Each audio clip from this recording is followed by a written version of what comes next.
5년간 이룬 성취가 무너졌다고? 5년간 대한민국의 국가 채무만 잔뜩 늘려가지고 그 전에 대통령들의 재임 기간 동안 다 합쳐서 600조였던 빚을 문시 5년 기간 동안 410조 1천억을 늘려갖고 국가 채무를 1000조 달성한 것이 문시 당신의 5년간의 성취입니까? 묻고 싶습니다. 말입니까? 막걸리입니까?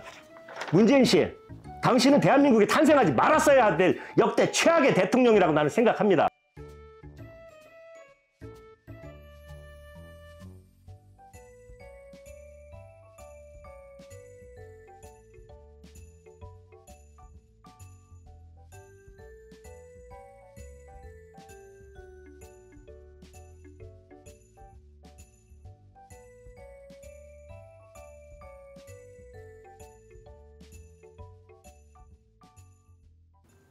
안녕하세요. 이번에도 욕먹을 각오하고요.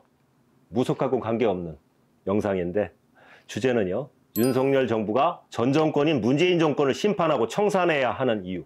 이게 제목입니다. 여러분 가정 편하세요? 많은 분들이 편하지 않으실 거예요. 아파트는 안 팔리고 세금은 늘고 자영업자분들은 장사는 안 되는데 매달 한 달 월세와 공과금 내는 날짜는 다가오고 많이 힘드실 겁니다. 세계적인 고금리에 우리의 큰 수출 시장의 하나인 중국의 극심한 경기 불황하고 미국의 재정 건전성 하락, 세계의 곡물가의 폭등, 우크라이나 전쟁 등으로 인해 가지고 국제적인 요인도 배제는 할 수가 없어요. 그러나 지난 문재인 정권 5년 동안 누적된 사회 경제적 병폐와 모순, 그리고 국가 재정의 악화, 즉 국가 채무의 폭증 등 여러 병폐가 플러스 알파로 작용해가지고 대한민국의 국민들의 삶이 더 어려워졌다고 저는 생각합니다.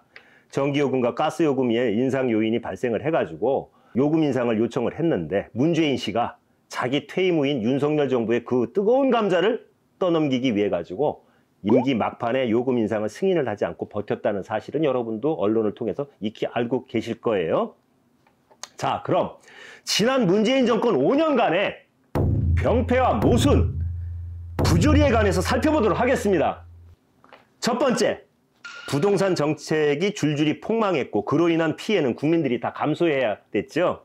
기형적으로 폭등하는 주택, 특히 아파트 가격 상승을 수수방관 내지는 조장을 해가지고 집 없는 서민들 내지는 젊은 세대들의 내 집 마련의 꿈을 짓밟고 절망으로 몰아넣었습니다.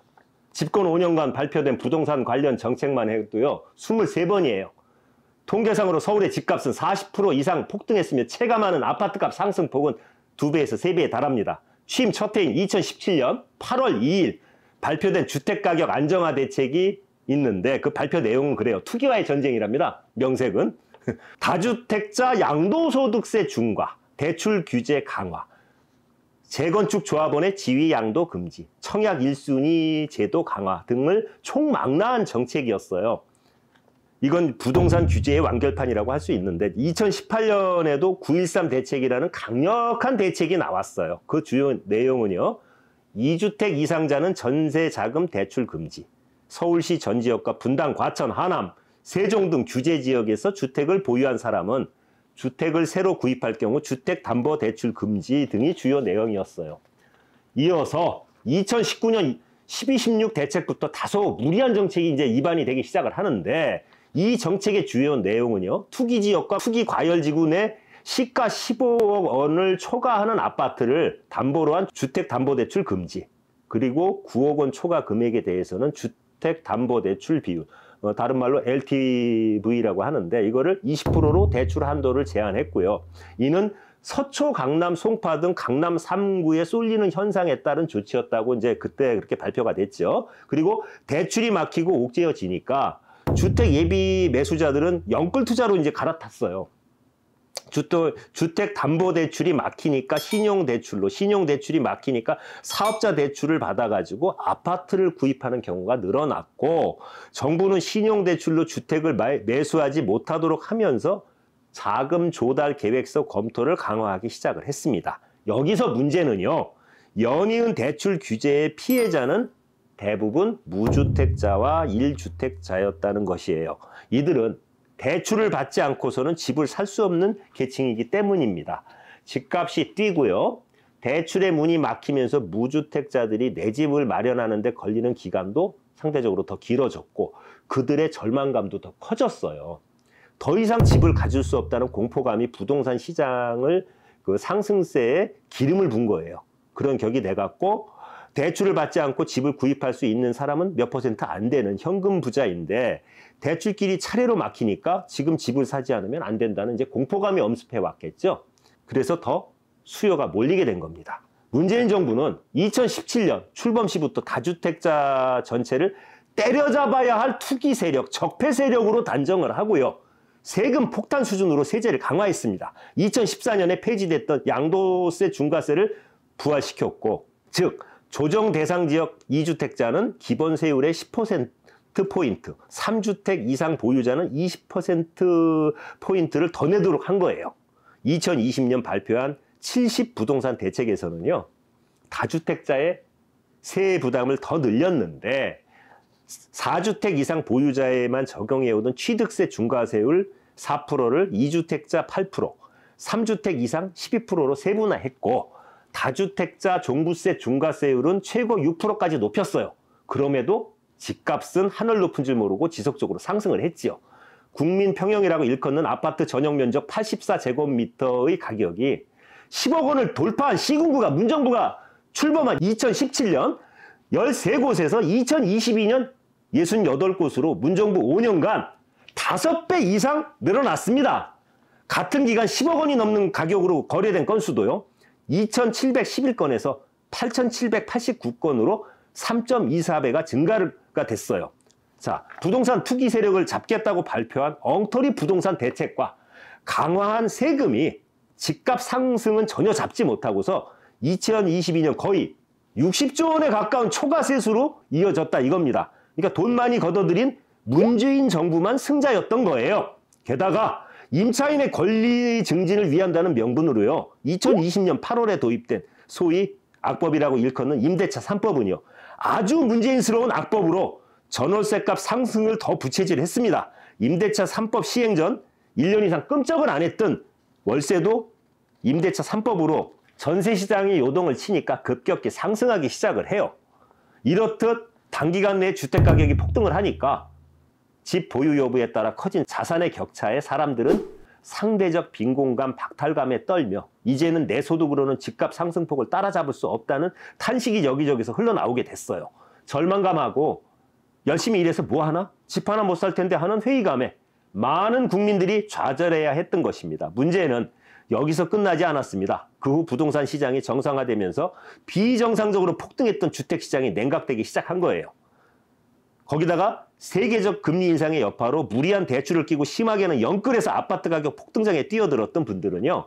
이자 부담 상승에 허리가 휘고 가격 폭락으로 인해 가지고 매매 실종에 매도도 할 수 없는 이중고를 겪고 심한 경우 그 아파트를 유지하지 못해 가지고 경매에 넘어가는 기막힌 상황이 벌어지고 있다는 겁니다. 또한 아파트 가격의 폭락으로 집주인이요. 세입자에게 전세금을 다 내주지 못하는 소위 깡통 전세가 여기저기서 속출하고 있다는 것이에요.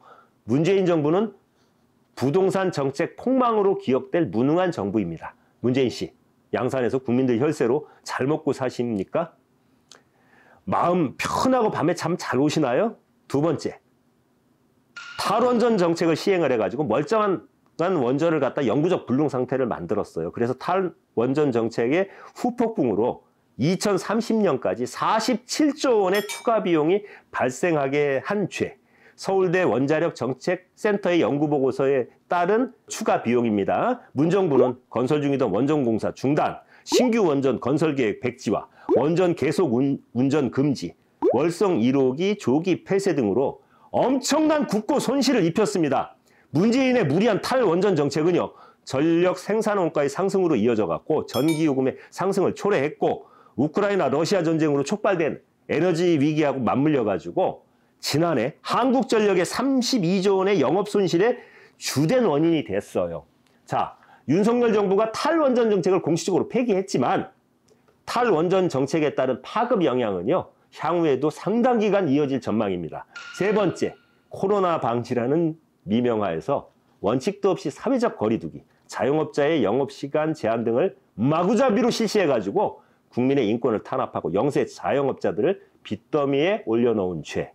네 번째, 영업시간을 자의적으로 제한해놓고 자영업자의 손실보전이라는 미명하에 손실보상금 내지는 재난지원금을 교부해가지고 국가 재정을 좀먹은 죄.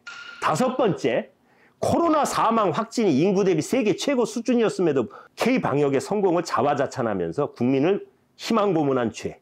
문 전 대통령은 그랬어요. 코로나가 확산되던 중요 고비마다 앞으로 1, 2주간이 전환점이 될 것이다. 이제 정점을 지날 날이 머지 않았다. 곧 일상으로 돌아갈 것이다. 라고 입만 열면 양치기 소년처럼 습관적으로 거짓말을 국민들한테 해가지고 희망고문을 했죠. 또한 마스크하고 백신을 제때 공급하지 못했어요. 그래서 나라를 혼란에 빠뜨렸고 치료제마저 제때 확보하지 못해가지고 국민을 위험에 빠뜨리고 확진자가 급증을 하니까 사실상 각자 도생하세요 해놓고 방치해가지고 사실상 K방역은 실패한 것입니다. 4번째, 탈북한 북한 주민을 그의 의사를 무시하고 김정은의 눈치를 보며 반인도적으로 강제 북송한 죄. 문재인 정부 5년간 군사 분계선을 넘어가지고 북한을 이탈한 북한 주민은 총 20건에 총 74명인데 그중에서 19명만 귀순으로 받아들이고 나머지 55명은 강제 북송하는 반인도적, 반인륜적 행위를 했습니다. 5번째, 퇴임 후 자신들의 범죄 행위에 대한 검찰의 수사를 막기 위해서 검수완박을 획책한 죄. 6번째, 중국 공산당에 존재하는 정적 제거 기구를 본떠가지고 공수처를 설치해가지고 반대파를 제거하려고 한 죄. 죄가 많네요. 6번째, 김정은 핵개발에 시간을 벌어주면서 북한의 핵무장이 가능하도록 전폭적인 지원을 한 죄. 이적행위예요. 여적죄에 해당됩니다. 7번째, 지역 발전을 미끼로 사회주의 개헌을 밀어붙이고자 했던 죄. 8번째, 지난 4.15 총선에서 엄청난 부정선거를 획책한 죄. 중앙선관위가 부정선관위였던 거 아시죠? 9번째, 노동법을 개혁해가지고 노동시장의 기득권을 지나치게 보호하고 건전한 사업자의 기업 운영권을 박탈한 죄. 10번째, 전교조를 사실상 합법화해가지고 교실을 정치화하고 학생들을 이념적으로 의식화 교육을 시켜가지고 자라나는 아이들을 자신들의 정치적 들러리로 만든 죄. 11번째, 최저임금을 급격히 인상을 시켜갖고 수많은 영세 자영업자들을 파산시키고 저소득 노동자를 실업자로 만들어버린 죄. 12번째, 국정원법을 고쳐가지고 더 이상 간첩을 못 잡도록 해가지고 국가 안보를 해한 죄. 13번째, 국민을 갈라치기 해가지고 자신을 따르는 층과 자신을 반대하는 층을 양분해서 국론을 분열시킨 죄. 14번째, 북한의 미사일을 미사일이라고 부르지 못하도록 한 죄. 15번째, 김경수 댓글 조작으로 대통령에 당선된 선거 부정의 죄. 16번째, 북한이 미사일을 쏠 때마다 휴가를 가버렸죠? 이거는 국군 통수권자로서의 국무 이탈죄에 해당됩니다. 17번째, 중국에 가서 국빈 대우 전혀 못 받고 혼자서 혼밥을 먹고 대한민국의 국격을 추락시키고 국민들을 분노케 하고 쪽팔리게 한 죄. 만두 먹었죠? 18번째, 하는 일도 없이 TV에 자주 등장해갖고 국민들에게 분노 유발 등 정신질환 한두 가지 이상을 선물한 죄. 문재인 씨 TV에 나올 때마다 뒷목 잡은 국민들이 한둘이 아니에요. 정신과 가게 만든 거예요. 19번째, 북한과의 9.19 합의 등을 내세워가지고 전방의 최정예 사단, 최정예 부대 등을 해체해가지고 대한민국의 국방태세를 와해시킨 중대 범죄. 20번째, 조국을 법무부 장관에 무리하게 임명해가지고 조국 사태를 촉발시켰어요. 그렇죠? 그래서 국민들을 정신적으로 일대 혼란 상태로 빠뜨려 놓고 법과 정의에 대한 사회적 기준을 송두리째 파괴하고 국민들을 분열시킨 죄. 21번째, 관료 인사 등을 행함에 있어서 특정 지역의 인물을 너무하다 싶을 정도로 극단적으로 편중된 인사를 강행해가지고 국민들을 분열시키고 국민 화합을 해친 죄. 22번째, 현실성이 없는 태양광 발전을 주장을 해가지고 국토를 황폐화시키고 그 후 수재 때 그 피해가 폭증하게 한 죄. 23번째, 이명박 정부 시절 건설한, 저도 이명박 대통령은 좋아하지 않지만 이건 객관적인 사실입니다. 멀쩡한 4대 강보를 이명박 대통령에 대한 사적 감정으로 그가 한 것을 망쳐놓으려는 치졸한 생각으로 졸속으로 해체 결정을 해가지고 최근 여름 수재 때 그 피해를 천문학적으로 키운 죄. 24번째, 대한민국의 안보를 중국의 허가사항으로 만들고 소위 산불운운하면서 한국의 안보를 해체한 죄. 25번째, 코로나 발생 초기에 중국의 눈치를 보느라고 중국인의 입국을 막지 않아가지고 초기 방역에 실패한 죄. 26번째, 자기 와이프의 인도 타지마할 관광 목적 여행에 대통령 전용기를 사용하게 하고 국가 예산을 사용하게 해서 국고에 손실을 입힌 죄. 27번째, 사법부를 장악해서 길들이기 위해 갖고 존재하지도 않는 사법농단 등 허위 조작을 위해 가지고 죄를 만들어 씌운 죄. 28번째, 건강보험 혜택액의 확대라는 핑계를 대가지고 건강보험 재정을 악화시킨 죄. 29번째, 청년들에게 주식 투자를 장려해가지고 거대한 투자 손실을 입힌 죄. 30번째, 선거를 앞두고 가덕도 등 온갖 종류의 선심성 정책을 펼친 죄. 31번째, 대한민국 공무원이 북한에 끌려가가지고 기관총을 맞고 바다 한가운데서 불에 타 죽은 사건을 북한의 김정은의 눈치를 보느라고 월북으로 몰아붙인 천인공노할 파렴치한 중범죄. 32번째, 자신과 그 측근들의 권력형 범죄를 은폐하려고 멀쩡히 소신껏 일하는 윤석열 검찰총장을 제거하려고 온갖 불법, 탈법을 자행하고 신문 똥개 검사들을 중요 요직에 앉혀갖고 검찰 권력을 무력화시키고 법치주의의 근간을 훼손하려고 한 죄. 33번째, 중국에는 굴정하고 위안부 문제와 징용 문제 등에 있어가지고 억지를 부리면서 일본과의 대일 관계를 악화시키고 망쳐놓은 죄. 34번째, 취임호, 림종석, 리인영 등 전대협 출신의 김일성 주사파 출신들을 대거 중용해갖고 북한 김정은의 눈치를 보며 김정은의 대변인 역할을 하면서 대한민국 좌경용공화를 획책한 죄. 35번째, 소득주도 성장이라는 개풀 뜯어먹는 소리를 갖다가 주창하면서 소주성은 뭡니까? 양주성, 맥주성은 아니고 말도 안 되는 지나가는 개가 어이없어서 웃을 해괴한 경제 성장 이론을 펼쳐가지고 대한민국의 경제를 폭망시킨 죄.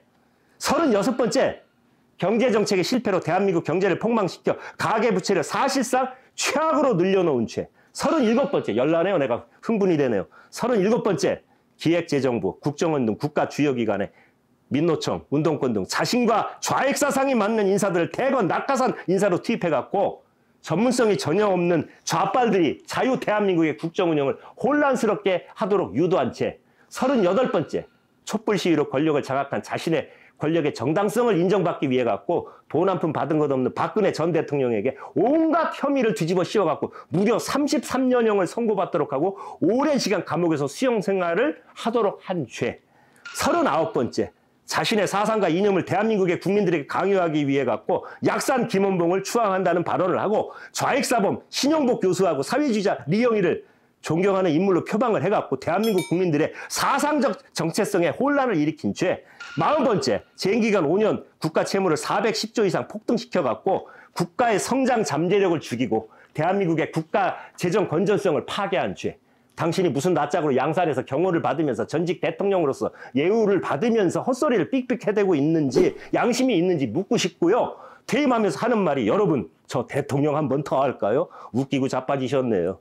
그리고 당신이 퇴임하면서 잊혀지고 싶다고 그랬죠? 그러나 수많은 정상적인 사고를 가진 대한민국의 국민들은 당신이 위에 열거한 수많은 그 업적 때문에 당신을 잊지 못할 것입니다. 당신의 임기 동안 늘린 국가 채무 문재인 씨 당신이 갚으세요.